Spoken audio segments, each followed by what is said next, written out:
So we're starting properties of rhombus, or rhombuses. Oh, there should be rhombuses here, multiple ones. Our definition for a rhombus is a quadrilateral, which is something that has four sides, quadrilateral, and this is a special one because this is a quadrilateral with four sides congruent.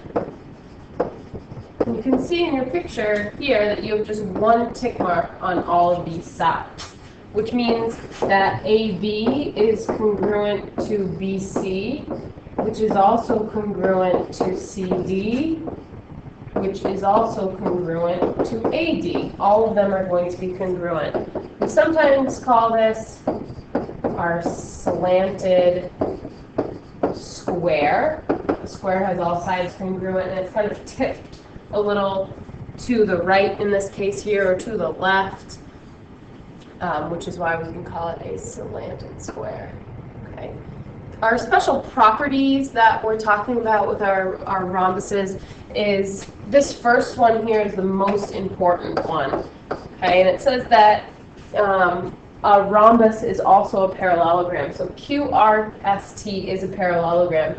So if it's a rhombus, then it's a parallelogram,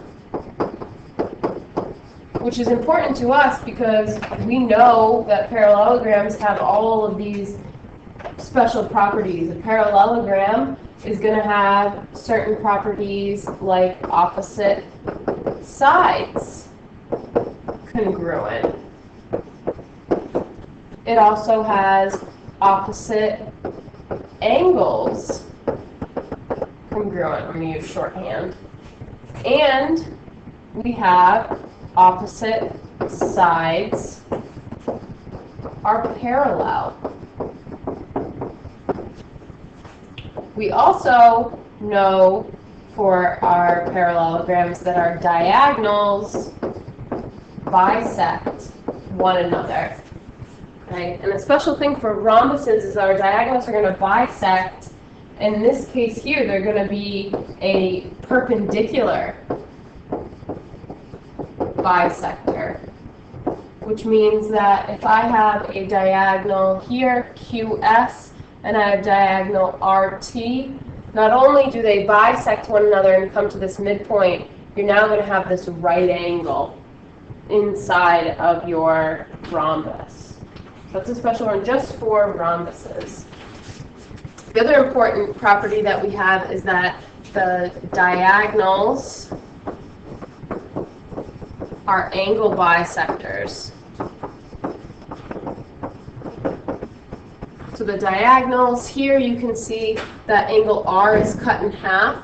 So angle RQS, or angle Q, RQS, and SQT, these two are congruent. They're going to be congruent to these other sides over here. And then you have congruent for R and T. So angle R is congruent to angle T.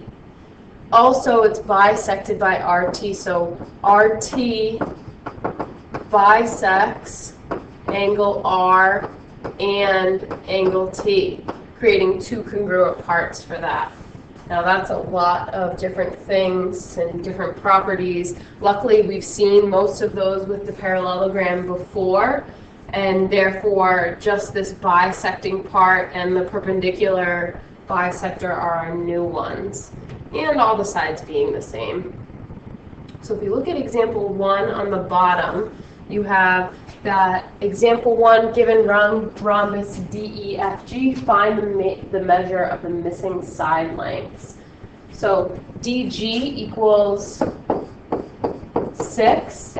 I know that opposite sides are congruent, so I know EF equals 6. And since this is a rhombus as well as a parallelogram, these other sides will also be congruent.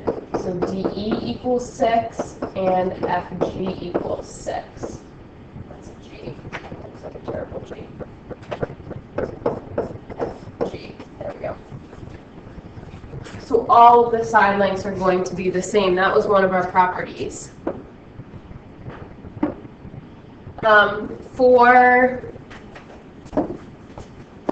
For this one here, in example 2 on the next page, given the rhombus here, find the measure of each missing angle.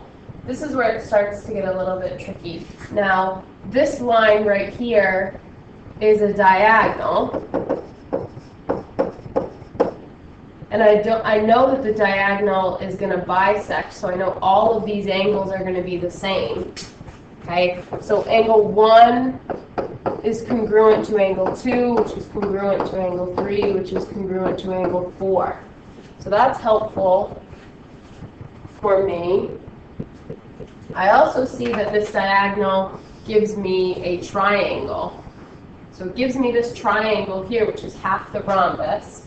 I know that a whole triangle equals 180 degrees. Okay, and I know that these two are going to be the same, and I know that all my side lengths are the same. So now I have an isosceles triangle, which means that 180 degrees minus 73 degrees will give me both of these two measures, the measure of angle 2 plus the measure of angle 4. So 180 minus 73 is the first thing that I want to do. 180 minus 73 gives me 107 equal to these two angles. Okay, and I know that they're going to be the same. So 107 divided by 2 is going to give me the measure of angle 2, let's say, which is 53.5 equals the measure of angle 2. What I know is that all of these are the same, so the measure of angle 4 equals 53.5 degrees, the measure of angle 1 equals 53.5 degrees, and the measure of angle 3 equals 53.5 degrees. Okay, so they're all going to be the same. And if I wanted to get even fancier, this one here would be 73 degrees. Okay. And our last example. Given the rhombus below, find the measure of all the missing angles. Okay.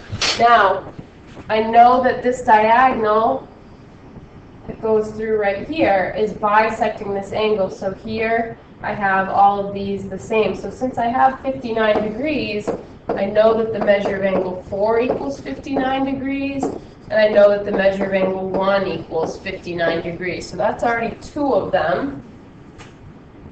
And this is where you want to use that other property. So the diagonals bisect at a 90-degree angle. So where these angles meet, in these diagonals meet in the middle, is going to be 90 degrees, which gives me the measure of angle 2 equal to 90 degrees and the measure of angle 3 equal to 90 degrees as well. And that's just a property. So this right here is just a property of a rhombus. Okay, no real math other than knowing this, and the reason that I got these other two is that the diagonals are angle, this becomes an angle bisector.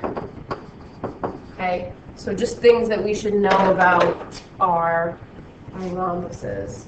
Okay, so look at some of those, use your examples. Good luck.